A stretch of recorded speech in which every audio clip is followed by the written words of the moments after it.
Historia del Cristianismo, tomo 1, capítulo 10, la persecución en el siglo III.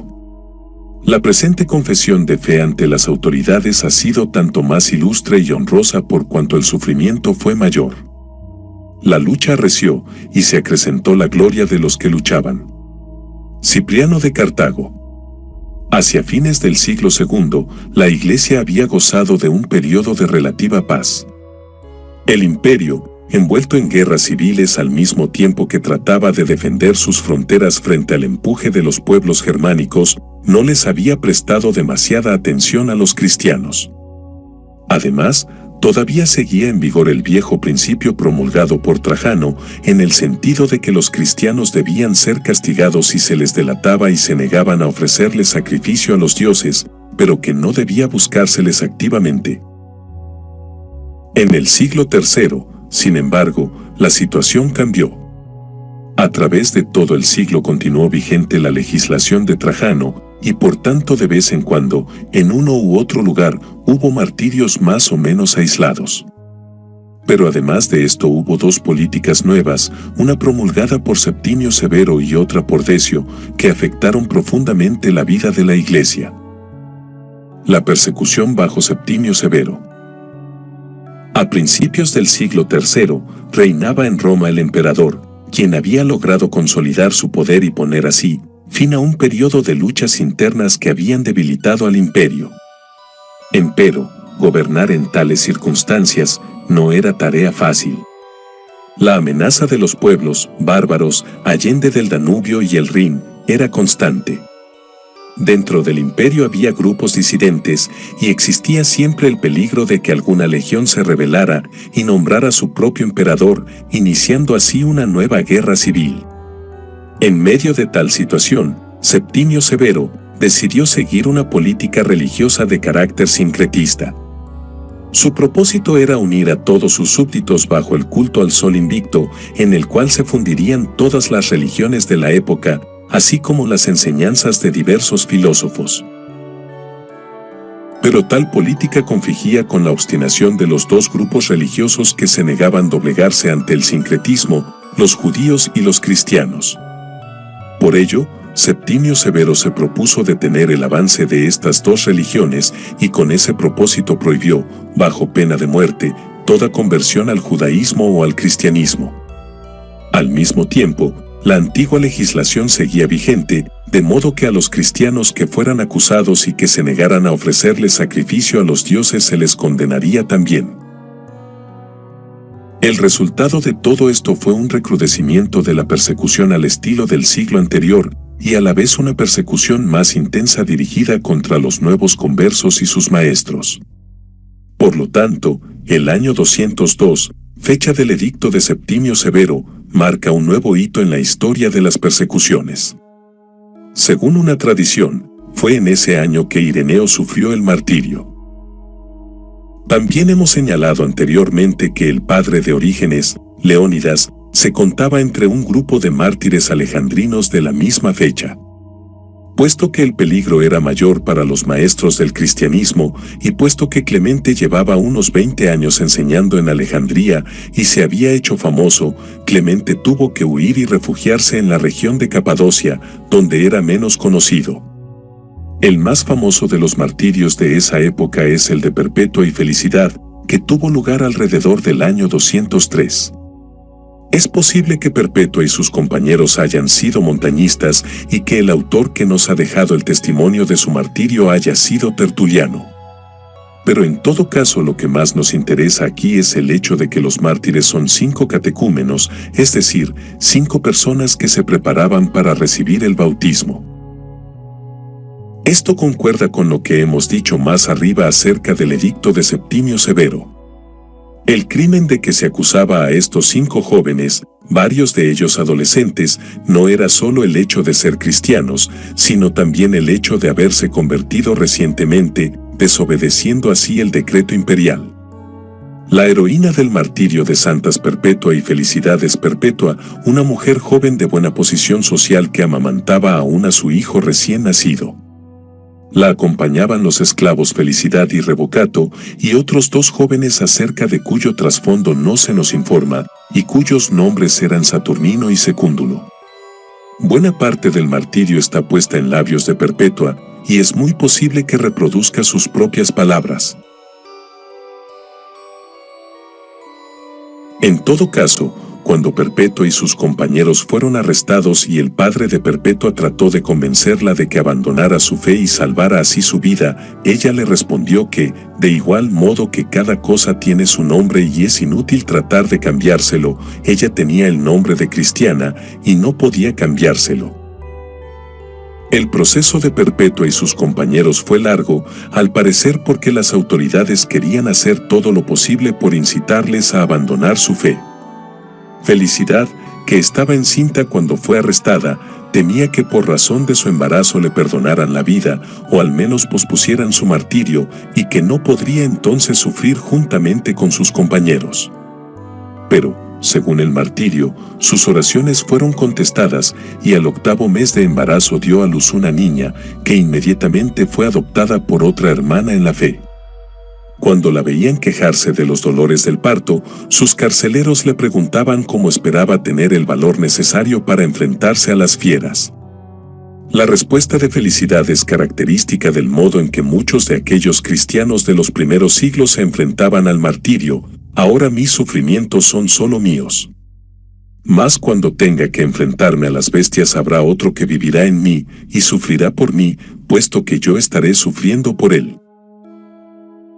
Los mártires varones fueron por fin lanzados a las fieras, y Saturnino y Revocato murieron rápidamente, pero a Secúndulo ninguna fiera quiso atacarle. El jabalí que le soltaron, en lugar de atacarle a él, hirió de muerte a uno de los soldados. Cuando le ataron para que un oso le atacara, el oso se negó a salir de su escondite. Por fin, el propio Secúndulo le anunció a su carcelero que un leopardo le mataría de una sola dentellada, y así fue. En cuanto a Perpetua y Felicidad, les anunciaron que les tenían preparada una vaca furiosa para que las corneara. Cuando Perpetua fue corneada y lanzada en alto, sencillamente se ciñó más estrechamente su vestido, desechó sobre sus carnes expuestas y pidió que le permitieran recoger su cabellera, porque la cabellera suelta como se la habían dejado era señal de duelo, y para ella este era un momento feliz. Luego fue a donde yacía Felicidad, también herida por la vaca, levantó a su compañera y preguntó en voz alta que sorprendió a todos: ¿dónde está la famosa vaca? Por fin, desgarradas y sangrantes, las mártires se reunieron en el centro del anfiteatro, donde se despidieron con el ósculo de paz y se dispusieron a morir a espada. Cuando le tocó el turno a Perpetua, su verdugo temblaba y no acertaba a herirle de muerte, y ella le tomó la mano y se la dirigió para que la hiriera en la garganta. Al llegar a este punto, el martirio comenta: quizá el demonio le temía tanto que no se atrevía a matarla sin que ella lo quisiera. Poco después, por razones que no están del todo claras, la persecución amainó. Siempre siguió habiendo algunos mártires en diversas partes del imperio, pero no en la medida en que los hubo en los años 202 y 203. El emperador Caracalla, que sucedió a Septimio Severo en el año 211, trató de ganarse el apoyo de la población extendiendo la ciudadanía romana a todos sus súbditos libres, los que no eran esclavos. Como parte de su política de congraciarse con el pueblo, revivió la persecución, pero solo por breve tiempo y mayormente en el norte de África. Sus sucesores Heliogábalo, 218-222, y Alejandro Severo, 222-235, siguieron una política sincretista semejante a la de Septimio Severo, pero, a diferencia de este último, no trataron de obligar a judíos y cristianos a seguir ese sincretismo. Se cuenta que Alejandro Severo tenía en su altar imágenes de Cristo y Abraham, además de varios dioses.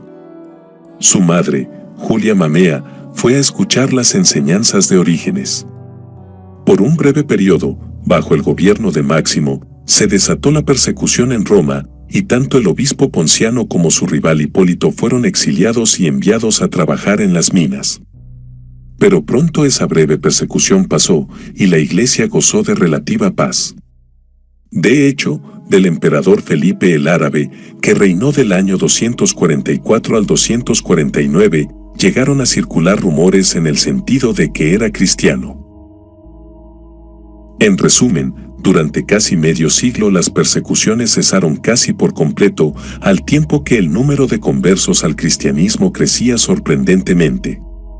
Para esta nueva generación de cristianos, la mayoría de los mártires eran personas que habían vivido en una edad pasada y a quienes se les debía gran veneración, pero cuya situación difícilmente se repetiría. Cada día había más cristianos entre las clases pudientes del imperio, y ya eran pocos los que creían las viejas fábulas acerca de los crímenes indecibles de los cristianos. La persecución había venido a ser una memoria del pasado, a la vez amarga y dolorosa. Entonces se desató la tormenta. La persecución bajo Decio. En el año 249 Decio se ciñó la púrpura imperial. Aun cuando los historiadores cristianos le han caracterizado como un personaje cruel, Decio era sencillamente un romano de corte antiguo y un hombre dispuesto a restaurar la vieja gloria de Roma. Por diversas razones, esa gloria parecía estar perdiendo su lustre. Los bárbaros allende las fronteras se mostraban cada vez más inquietos y más atrevidos en sus incursiones dentro de los dominios del imperio. La economía del imperio se encontraba en crisis. Y las viejas tradiciones caían cada vez en mayor desuso. Para un romano tradicional, resultaba claro que una de las razones por las que todo esto sucedía era que el pueblo había abandonado el culto de sus dioses.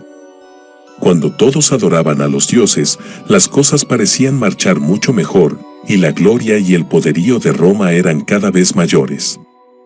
En consecuencia, cabría pensar que lo que estaba sucediendo era que, puesto que Roma les estaba retirando su culto, los dioses a su vez le estaban retirando su favor al viejo imperio. En ese caso, una de las medidas que se imponían en el intento de restaurar la vieja gloria de Roma era la restauración de los viejos cultos. Si todos los súbditos del imperio volvían a adorar a los dioses, posiblemente los dioses volverían a favorecer al imperio. Esta fue la principal razón de la política religiosa de Decio. No se trataba ya de los viejos rumores acerca de las prácticas nefandas de los cristianos, ni de la necesidad de castigar su obstinación, sino que se trataba más bien de una campaña religiosa que buscaba la restauración de los viejos cultos. En último análisis, lo que estaba en juego era la supervivencia de la vieja Roma de los Césares, con sus glorias y sus dioses. Todo lo que se opusiera a esto sería visto como falta de patriotismo y alta traición. Dada la razón de la política de Decio, la persecución que este emperador desató tuvo características muy distintas de las anteriores.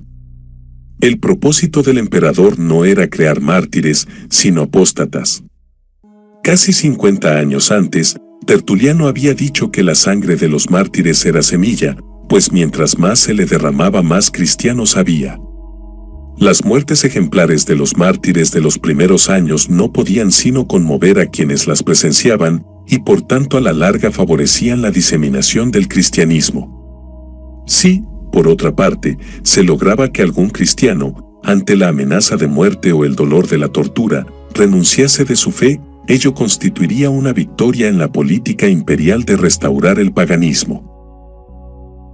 Aunque el edicto de Decio que inició la persecución no se ha conservado, resulta claro que lo que Decio ordenó no fue que se destruyera a los cristianos, sino que era necesario volver al culto de los viejos dioses. Por mandato imperial, todos tenían que sacrificar ante los dioses y que quemar incienso ante la estatua del emperador. Quienes así lo hicieran, obtendrían un certificado como prueba de ello. Y quienes carecieran de tal certificado serían tratados como criminales que habían desobedecido el mandato imperial. Como era de suponerse, este mandato imperial tomó a los cristianos por sorpresa. Las generaciones que se habían formado bajo el peligro constante de la persecución habían pasado, y las nuevas generaciones no estaban listas a enfrentarse al martirio. Algunos corrieron a obedecer el edicto imperial tan pronto como supieron de él. Otros permanecieron firmes por algún tiempo, pero cuando fueron llevados ante los tribunales ofrecieron sacrificio ante los dioses. Otros, quizá más astutos, se valieron de artimañas y del poder del oro para obtener certificados falsos sin haber sacrificado nada. Otros, en fin, permanecieron firmes y se dispusieron a afrontar las torturas más crueles que sus verdugos pudieran imponerles. Puesto que el propósito de Decio era obligar a las gentes a sacrificar, fueron relativamente pocos los que murieron durante esta persecución. Lo que se hacía era más bien detener a los cristianos y, mediante una combinación de promesas, amenazas y torturas, hacer todo lo posible para obligarles a abjurar de su fe. Fue bajo tales circunstancias que Orígenes sufrió las torturas que hemos mencionado en el capítulo anterior y que a la postre causaron su muerte. Y el caso de Orígenes se repitió centenares de veces en todas partes del imperio. Ya no se trataba de una persecución esporádica y local, sino más bien sistemática y universal, como lo muestra el hecho de que se han conservado certificados comprobando sacrificios ofrecidos en los lugares más recónditos del imperio.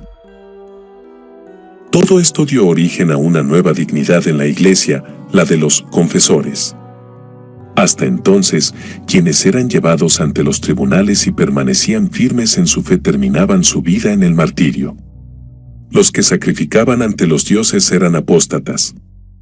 Pero ahora, con la nueva situación creada por el edicto de Decio, apareció un grupo de aquellos que permanecían firmes en la fe, pero cuya firmeza no llevaba a la corona del martirio. Los que sacrificaban ante los dioses eran apóstatas. Pero ahora, con la nueva situación creada por el edicto de Decio, apareció un grupo de aquellos que permanecían firmes en la fe, pero cuya firmeza no llevaba a la corona del martirio. A estas personas que habían confesado la fe en medio de las torturas, se les dio el título de confesores. La persecución de Decio no duró mucho. En el año 251, Galo sucedió a Decio y la persecución disminuyó. 6 años más tarde, bajo Valeriano, antiguo compañero de Decio, hubo una nueva persecución. Pero cuando en el año 260 los persas hicieron prisionero a Valeriano, la Iglesia gozó de nuevo de una paz que duró más de 40 años. A pesar de su breve duración, la persecución de Decio fue una dura prueba para la Iglesia. Esto se debió no solo al hecho mismo de la persecución, sino también a las nuevas cuestiones a que los cristianos tuvieron que enfrentarse después de la persecución. En una palabra, el problema que la Iglesia confrontó era la cuestión de qué hacer con los caídos, con los que de un modo u otro habían sucumbido ante los embates de la persecución. El problema se agravaba por varias razones. Una de ellas era que no todos habían caído de igual modo o en igual grado.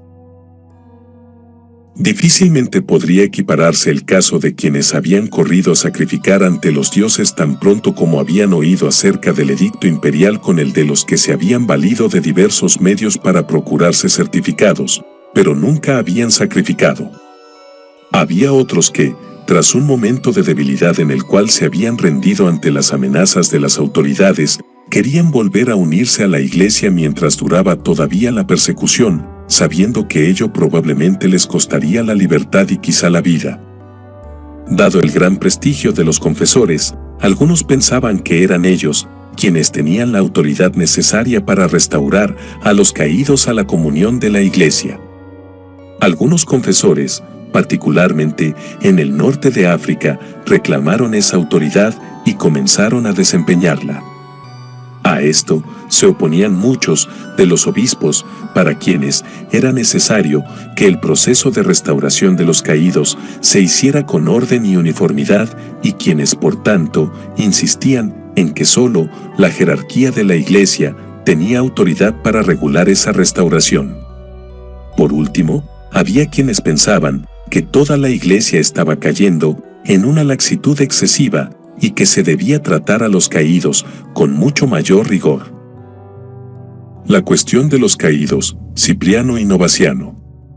En el debate que surgió en torno de esta cuestión, dos personajes se distinguen por encima de los demás, Cipriano de Cartago y Novaciano de Roma. Cipriano se había convertido cuando tenía unos 40 años de edad y poco tiempo después había sido electo obispo de Cartago. Su teólogo favorito era Tertuliano, a quien llamaba el maestro. Al igual que Tertuliano, Cipriano era ducho en retórica y sabía exponer sus argumentos de forma aplastante.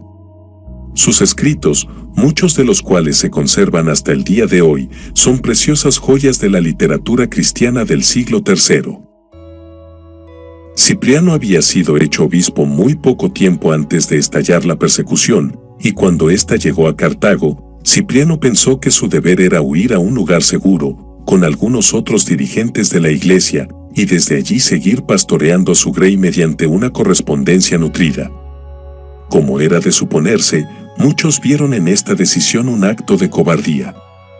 El clero de Roma, por ejemplo, que acababa de perder a su obispo en la persecución, le escribió pidiéndole cuentas de su actitud. Cipriano insistió en que su exilio era la decisión más sabia para el bien de su grey, y que era por esa razón que había decidido huir, y no por cobardía.